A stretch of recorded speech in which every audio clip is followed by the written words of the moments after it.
കോശി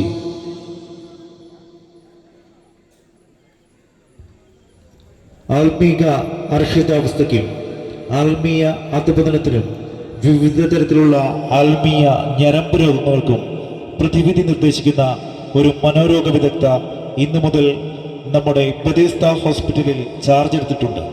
പ്രശസ്ത മനോരോഗ വിദഗ്ധയായ doctor Angelina D'Souza ഇന്നു മുതൽ രോഗികളെ ചികിത്സിക്കുന്നതാണ്. ആർക്കെങ്കിലും പാഠത്തെ കാണണമെന്നുണ്ടെങ്കിൽ മുൻകൂട്ടി പേര് രജിസ്റ്റർ ചെയ്യേണ്ടതാണ്. ഇത് തികച്ചും സാങ്കല്പികമായിട്ടുള്ള ഒരു സ്കിറ്റാണ്. കഥയും കഥാപാത്രങ്ങളും തികച്ചും സാങ്കല്പികം മാത്രം.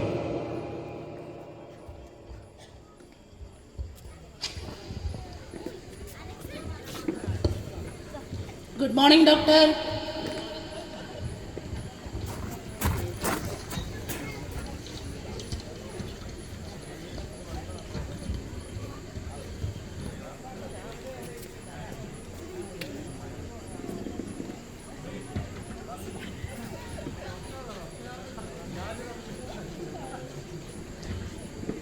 ഡോക്ടറെ പേഷ്യൻസിനെ വിളിക്കട്ടെ. Token number 1 Chinnamma. Token number 1 Chinnamma.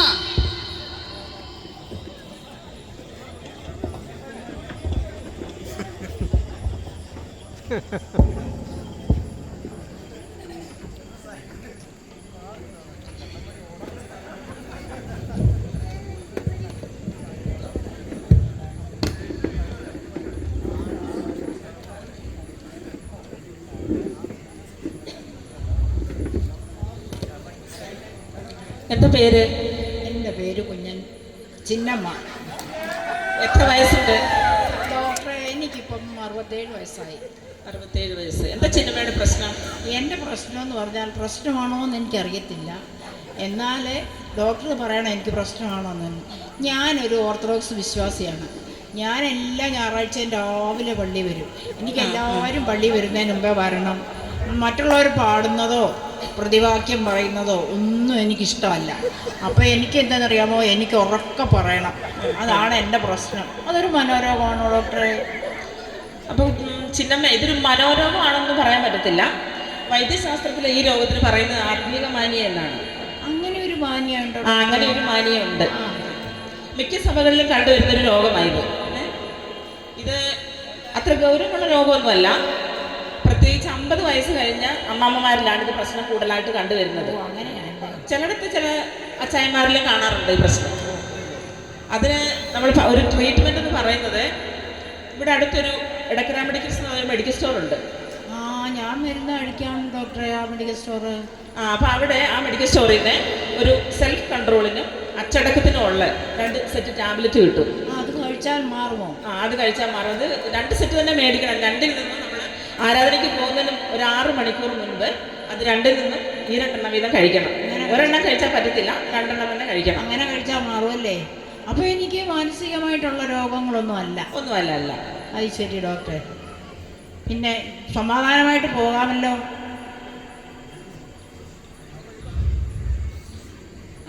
മാനരോഗമൊന്നുമല്ല, സമാധാനമായിട്ട് പോകാം. എന്നാൽ ശരി ഡോക്ടറെ, പോകട്ടെ. ഓക്കെ.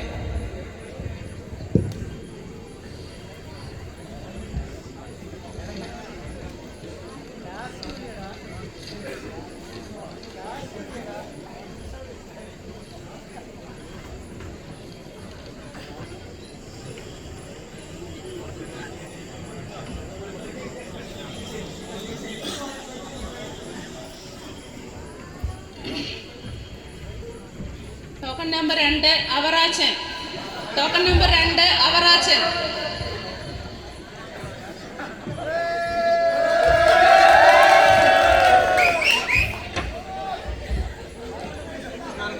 നമസ്കാരം. എന്താ പേര്? എൻ്റെ പേര് അവറാച്ചൻ. എത്ര വയസ്സുണ്ട്? 79 വയസ്സുണ്ട്. എന്താ അവറാച്ചൻ്റെ പ്രശ്നം? എൻ്റെ ഡോക്ടറെ, പള്ളി വന്നു കഴിഞ്ഞാൽ ആകെപ്പാടെ ഒരു പുറകിമുട്ടല. ഈ അച്ഛൻ എന്തെങ്കിലും പ്രസംഗിക്കുകയോ ഇരിക്കാനോ ഒക്കെ പറയുമ്പോഴത്തേക്ക് പുറത്ത് പോകണമെന്നൊരു ചിന്തയാണ്. ആകെപ്പാടെ ഒരു സേനക്കേട് പോയി ഒരു പൊളിച്ച് വരുമ്പോൾ ഇവിടുന്ന് ഇങ്ങോട്ട് വരും. ഇങ്ങോട്ട് വന്നിട്ട് ഒരു വല്ലാത്തൊരു ബുദ്ധിമുട്ടാണ്. അച്ഛനെ വചനശുശ്രൂഷ സമയത്ത് ഇരിക്കാനൊക്കെ പറയുമ്പോൾ എനിക്ക് പുറത്ത് പോകണം. യാതൊരു കാരണവശാലും പള്ളിക്കകത്തിരിക്കാൻ വലിയ ബുദ്ധിമുട്ട്. ഇതൊരു അസുഖമാണ്. അപ്പൊ ഈ കൊളുത്തിവലിയാണ് അവറാച്ചന്റെ പ്രശ്നം. അതെ അതെ അതെ പ്രത്യേകിച്ച് ഈ വചനം കേൾക്കുമ്പോഴാണ് ഈ കൊളുത്തിവലി കൂടുതലായിട്ട് കാണുന്നത് അതെ അല്ലേ? അതെ അതെ. അപ്പൊ ഇത് സാധാരണയായിട്ട് 30-35 വയസ്സ് കഴിഞ്ഞ് ചെറുപ്പക്കാരിലാണ് ഈ പ്രശ്നം കൂടുതലായിട്ട് കണ്ടുവരുന്നത്. ഞാൻ അങ്ങനെ കണ്ടിട്ടുള്ളത്. ഈ വചനം എന്ന് പറയുന്നത് ഇരുവായി തലയുള്ള വാള. അത് നമ്മുടെ സന്ധിമഞ്ചങ്ങളെ തുളച്ചു കയറും. അപ്പം അച്ഛൻ പ്രസംഗിക്കുമ്പം ഈ വചനം അച്ഛൻ്റെ സന്ധിമഞ്ചങ്ങളെ തുളച്ചു കയറുന്ന സമയത്തായിരിക്കും ഈ പുറത്തിറങ്ങി പോകണമെന്ന് തോന്നുന്നത്. ആ കൊളുത്തിവലി അനുഭവപ്പെടുന്നത്. Okay okay okay okay. എന്തോ അവറാച്ച ഇത് ഈ ഫോണ് പള്ളിയിലും ആരാധനയ്ക്കും ഹോസ്പിറ്റലൊക്കെ വരുമ്പം ഫോൺ ഓഫ് ചെയ്ത് വെക്കണമെന്ന് അറിയത്തില്ലയോ?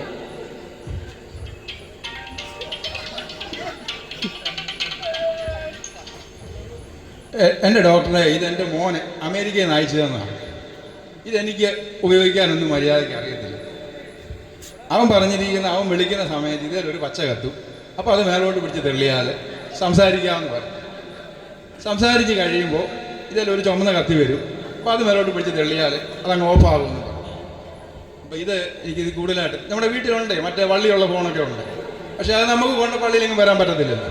അപ്പോൾ അതുകൊണ്ട് ഇതും കൊണ്ട് ഇങ്ങനെ നടക്കുക. അപ്പം അവറാച്ചനായി പള്ളിയിലും ഹോസ്പിറ്റലൊക്കെ വരുമ്പോഴേ അവിടെ കുഞ്ഞു പിള്ളേർ കാണും. പള്ളിയിൽ നമ്മൾ വരുമ്പോൾ കൊച്ചു പിള്ളേർക്ക് വരെ ഇതിൻ്റെ ABCD എല്ലാം അറിയാം.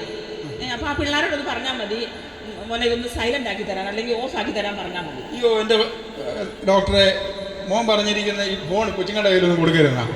അവന്മാരിത് കിട്ടിയാൽ ഉടനെ കളിയാണ്. അപ്പോൾ അതുകൊണ്ട് അവരുടെ കൊടുക്കരുതെന്നാണ് പറഞ്ഞിരിക്കുന്നത്.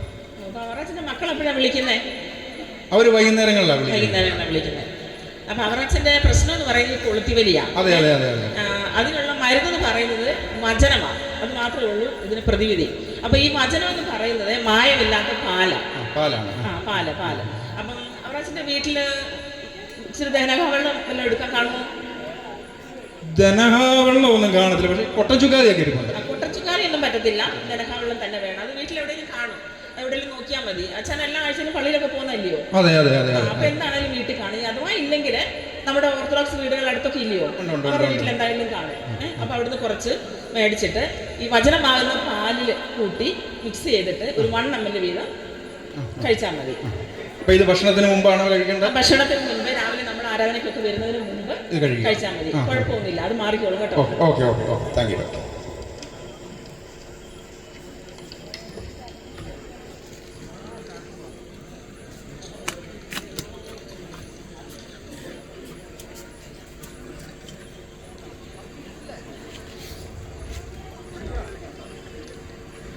എന്തുവാ സിസ്റ്ററെ ഇപ്പം പറഞ്ഞു തന്നെ ഉള്ളങ്ങോട്ടെ ഈ ഫോൺ നോക്കുന്ന കാര്യം?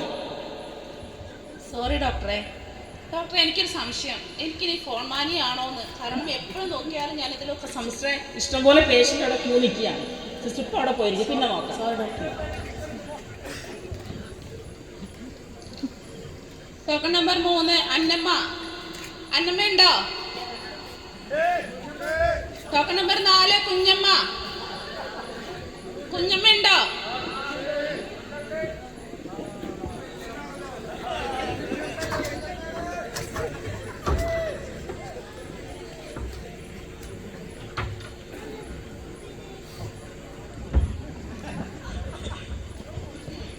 എന്ത് പേര്? കുഞ്ഞമ്മയാണ് ഡോക്ടറെ. കുഞ്ഞമ്മയ്ക്ക് എന്താ പ്രശ്നം? എനിക്ക് പ്രശ്നം എന്ന് വെച്ചാൽ വലിയ പ്രശ്നമൊന്നുമില്ല. പക്ഷെ എല്ലാവരും പറയണു സിസ്റ്റർ, എന്തോ ഒരു കാലബോധം എനിക്ക് കുറവാണ്. അതെന്താ ഡോക്ടറെ സ്ഥലകാലബോധം? ഇതാരെ കൂടെ വന്നിരിക്കുന്നേ? അയ്യോ, ഇത് എനിക്ക് പറ്റിയൊരു അബദ്ധമാണ് എൻ്റെ ഡോക്ടറെ. എൻ്റെ മരുമോളാണ്. മരുമോളായോ? ഓക്കെ. അപ്പൊ കുഞ്ഞമ്മയുടെ പ്രശ്നം എന്ന് പറയുന്നത് ഇപ്പൊ എത്ര വയസ്സുണ്ട്? ഈ ചിങ്ങം പറഞ്ഞാൽ എനിക്ക് 90 വയസ്സായി ഡോക്ടറെ. 90 വയസ്സായെന്ന് പറയത്തില്ലല്ലോ. ഇല്ലേ, 90 വയസ്സില്ല, 84 വയസ്സ്. 84 വയസ്സ് ഞാൻ വെച്ചിട്ടുണ്ട് വീട്ടിലേക്ക്. അപ്പൊ കുഞ്ഞമ്മയുടെ പ്രശ്നം എന്ന് പറയുന്നത് എന്ന് വെച്ചാൽ പള്ളിയിൽ പ്രാർത്ഥനയ്ക്കും ഒക്കെ പോകുമ്പോഴേ പാട്ട് പാടാൻ പറയും. അപ്പോൾ ഡോക്ടറെ ഞാനങ്ങ് ഉറക്കെ പാടും. എൻ്റെ കൂടെ 2-3 പേര് എണീറ്റങ്ങ് പാടാൻ തുടങ്ങും. ഞാനുണ്ട് വിട്ടു കൊടുക്കുന്നു. ഞാനൊരു 100-120 അല്ലെങ്കിൽ സ്പീഡിലങ്ങ് പാടും. ഇതും ഒരു കുഴപ്പമാണോ ഡോക്ടറെ? ഇതൊരു കുഴപ്പമാണെന്ന് പറയാൻ പറ്റത്തില്ല. ഇത് ഹോർമോൺ കേട്ടിട്ടുണ്ടോ? അതെന്താ സാധനം? അത് നമ്മുടെ ശരീരത്തിൽ ഉണ്ടാകുന്നതാണ്. അപ്പം അമ്മച്ചിക്ക് ഈ ഹോർമോണിൻ്റെ പ്രശ്നമാണ് ഇത് കൂടുതലായിട്ട് വരുന്നത്. അപ്പം ഇത് വിവേകമില്ലായ്മയുടെ ഹോർമോൺ കുറയുകയും അനുസരണമില്ലായ്മയുടെ ഹോർമോൺ കൂടുകയും ചെയ്യുന്നതിൻ്റെ പ്രശ്നമാണിത്. ഇത് കൂടുതലും ഈ പ്രായമായ അമ്മച്ചിമാരിൽ തന്നെ ഇത് കണ്ടുവരുന്നത്. എനിക്ക് പ്രായമായില്ലോ ഡോക്ടറെ? ചെറുതായിട്ട്. വീട്ടിൽ വൈകിട്ട് സന്ധ്യാപ്രാർത്ഥന നടത്തുന്ന സമയത്ത് 6 മണിക്ക് ഇരിക്കും. ഇരുന്ന് കഴിഞ്ഞാൽ 9 മണി 10 മണിയാവും എണീക്കണമെങ്കിൽ. ആ സമയത്തൊക്കെ നമ്മുടെ മക്കൾക്ക് പഠിക്കാനുള്ളതല്ലേ, കുഞ്ഞുങ്ങൾക്ക് പഠിത്തം, അടുക്കളയിലെ വർക്കൊന്നും നടത്തില്ല. അപ്പോൾ വെറുതെ പറയാം ഡോക്ടറെ, ഇതെല്ലാം അങ്ങനെ ഒന്നുമില്ല. അപ്പം അമ്മച്ചി, നമ്മൾ പ്രാർത്ഥിക്കുന്നത് നമ്മൾ തന്നെ അല്ലല്ലോ, നമുക്ക് മറ്റുള്ളവർക്കും വേണ്ടി കൂടിയല്ലേ നമ്മൾ പ്രാർത്ഥിക്കുന്നത്. തീർച്ചയായിട്ടും. അപ്പം അവർക്ക് ബുദ്ധിമുട്ടുണ്ടാകാത്ത രീതിയിൽ നമ്മൾ പ്രാർത്ഥിക്കാൻ നോക്കാം. നമ്മൾ ഒന്നിച്ചിരുന്ന് പ്രാർത്ഥിക്കുന്ന സമയത്ത് ആ പ്രാർത്ഥനയുടെ അളവ്, ഇപ്പോൾ പിള്ളേർക്ക് പരീക്ഷയൊക്കെ അല്ലയോ, അപ്പം പ്രാർത്ഥനയുടെ അളവ് കുറച്ച് സമയം കുറയ്ക്കുക. ഒത്തിരി കുറയ്ക്കണോ ഡോക്ടറെ? അല്ല, ഒത്തിരി കുറയ്ക്കാനല്ല, ഒന്നിച്ചിരുന്ന് പ്രാർത്ഥിക്കുന്ന സമയം കുറച്ച് കുറയ്ക്കുക. ഇപ്പം വീട്ടിൽ പ്രത്യേകിച്ച് പണിയൊന്നും ഇല്ലല്ലോ, ഇല്ല, മരുമകളുണ്ട് വീട്ടിൽ. അപ്പം തന്നെ ഇരുന്ന് പ്രാർത്ഥിക്കുന്ന സമയം കൂട്ടുക. എത്ര വേണേലും പ്രാർത്ഥിക്കാമല്ലോ, കർത്താവ് കേൾക്കും. കേൾക്കുമല്ലേ? കേൾക്കും. എനിക്കൊരു സംശയം. എനിക്കെന്തോ ഒരു സ്ഥലകാലബോധം ഇല്ലാന്ന് ഡോക്ടർ പറഞ്ഞില്ലേ? എനിക്കതിന് മരുന്നൊന്നുമില്ലേ? ഇതിന് പ്രത്യേകിച്ച് മരുന്നൊന്നുമില്ല, പ്രാർത്ഥനയുള്ളതിന് മരുന്ന്. ഡോക്ടർക്കും ശകലം കുറവാണോ എന്ന് എനിക്കൊരു സംശയമുണ്ട്. ഡോക്ടർ വീട്ടിൽ പോയിരുന്ന് നല്ലപോലെ പ്രാർത്ഥിക്കണം. ആ കാലബോധം ഡോക്ടർക്ക് കിട്ടിക്കോളും കേട്ടോ. ആയിക്കോട്ടെ, പ്രാർത്ഥിച്ചു. എന്നാൽ ഞാൻ പോയി പ്രാർത്ഥിക്കാം ഡോക്ടറെ. Okay okay.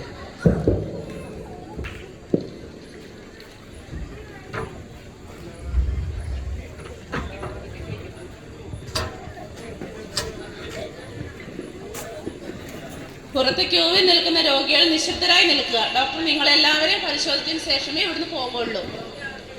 Token number 5 John. Token number 5 John.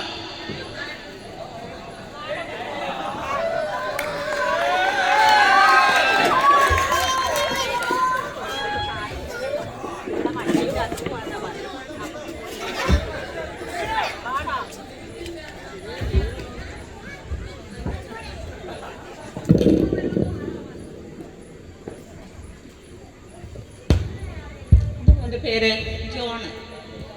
എത്ര വയസ്സായി? 14 വയസ്സ്. എന്താ മോൻ്റെ പ്രശ്നം? എന്താ മോനെ? മോനെ പ്രശ്നം എന്ന് പറയുന്നത് എൻ്റെ ഡോക്ടറെ ഒന്ന് പറയണ്ട. പള്ളി വന്നാലും കുടുംബ പ്രാർത്ഥനയ്ക്ക് ഇരുന്നാലും അവൻ എഴുന്നേറ്റ് എന്തിനാ പോകുന്നതെന്ന് ചോദിക്കുമ്പോൾ പറയും മൂത്രമൊഴിവാണ്. മൂത്രമൊഴിവ് മാത്രമല്ല, ഈ പള്ളിയിൽ നിന്ന് എഴുന്നേറ്റ് പോകുമ്പോൾ ഒരു സെറ്റ് പിള്ളേരെയും പിടിച്ചോണ്ടാണ് പോകുന്നത്. എന്താ മോനെ ഇങ്ങനെ? പള്ളിയിലിരിക്കുമ്പോൾ പോകാൻ തോന്നുന്നു. അങ്ങനെ അങ്ങ് പോകാൻ തോന്നുന്നതാണോ?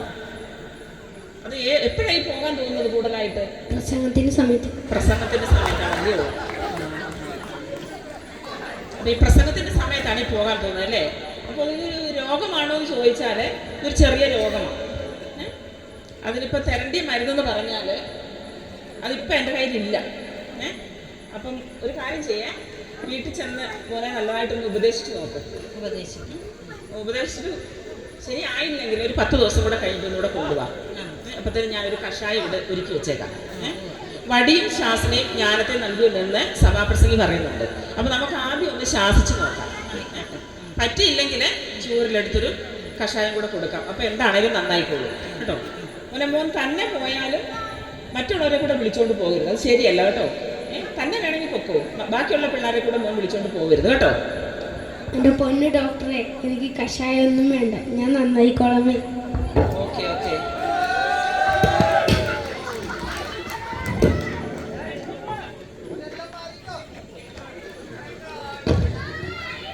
രോഗികളെല്ലാം കഴിഞ്ഞു, റൗണ്ട്സിന് പോകാം. പോകാം, റൗണ്ട്സിന് പോകാം.